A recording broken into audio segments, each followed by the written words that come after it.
به نام خداوندی رحمتگری مهربان.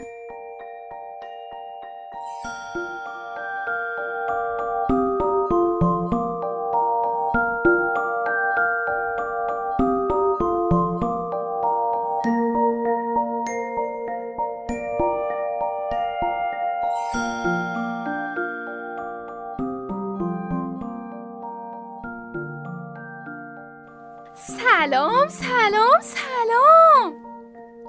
سلام بچه های نازنین، سلام فرشته های روی زمین. خوبت؟ سازت؟ نغزت؟ سلامتیتون خوب است؟ حال و احوال خانواده همگی خوبت؟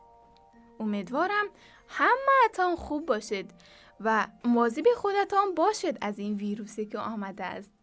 امیدوارم حال همه مریض ها خوب شود و همیشه بچه ها خوشحال باشند و همه خرسند.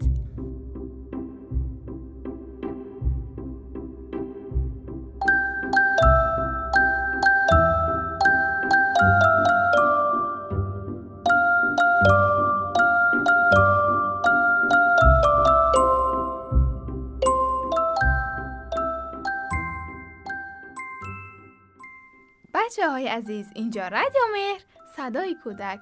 من شهنازه قصه گو هستم و برایتان یک قصه زیبایی دیگر آوردم. امیدوارم خوشتان بیاید.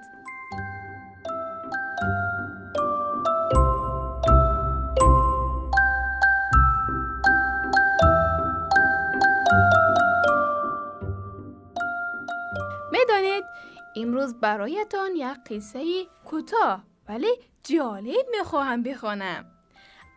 نامش هم هست آرزوی پری.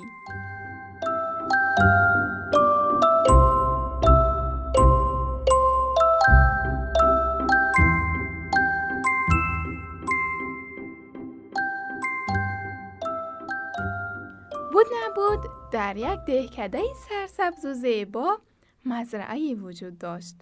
در این مزرعه یک شترمرغ میدهک با مادرش زندگی میکرد. اسم این شترمرغک پری بود. بله، پری همیشه آرزو میکرد که وقتی کلان شود از همه شترمرغ‌ها سریعتر و تندتر باشد. یک روز وقتی که با دوستانش در مزرعه بازی میکردند گفت: وقتی که کلان شدم دلم میخواهد از همه شترمرغ‌ها تندتر بدوم. همین که این حرف را گفت دیگر شترمرغ بچه ها شروع کردند به خندیدن و حرف او را جدی نگرفتند. آنها به او گفتند: تو نمیتوانی زود بدوی، فکر نمی کنیم که بتوانی به آرزویت برسی. مادر پری دید که او از حرف دوستانش ناراحت شده است، با او گفت: پری، تو در آینده سریعترین شترمرغ می شوی. پری تصمیمش را گرفت و شروع کرد به تمرین کردن. او هر روز تمرین می کرد و می دوید.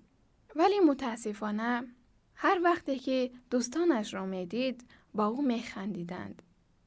اون گفته های مادرش را یاد می آورد که گفته بود تو سریعترین شترمرغ می شوی.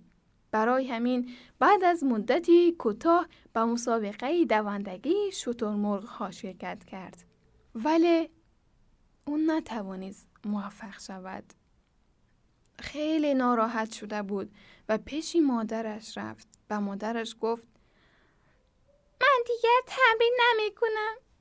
دوستانم راست می گفتند. من سریع نیستم. اما مادرش با او گفت: پری، عزیزی دلم، تو می توانی سریعترین شترمرغ باشی. من به تو باور دارم. فقط کافی است که تو خودت باور داشته باشی. بعد موفق و پیروز می شوی. پری با تمرین‌های زیاد دوباره به مسابقه شرکت کرد. این دفعه پیروز شد و لقب سریعترین شترمرغ را گرفته بود. در مزرعه‌شان همه به او احترام می‌گذاشتند و دیگر به او نمی‌خندیدند. بله بچه ها، پری میدهک قصه ما به آرزویش رسید. از خداوند می‌خواهم که به همه آرزوهایتان برسید و همیشه پیروز و موفق باشید.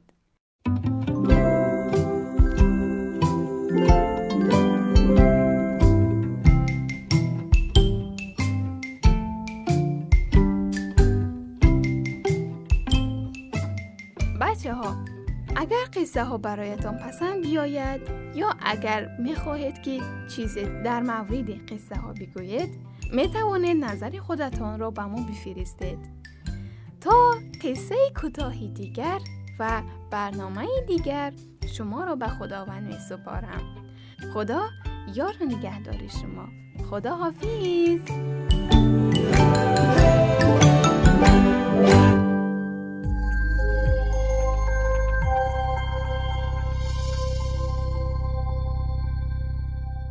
برای دریافت پادکست هایی بیشتر و برنامه های متنوعی رادیو مهر، ارمغان امید و آینده می توانید با واتساپ ما با شماره +90 531 623 0676 پیام دهید و با ما در ارتباط باشید. اینچنین در کانال یوتیوب و فیسبوک رادیو مهر آبونه شده و ما را همراهی کنید. www.radiomehr.org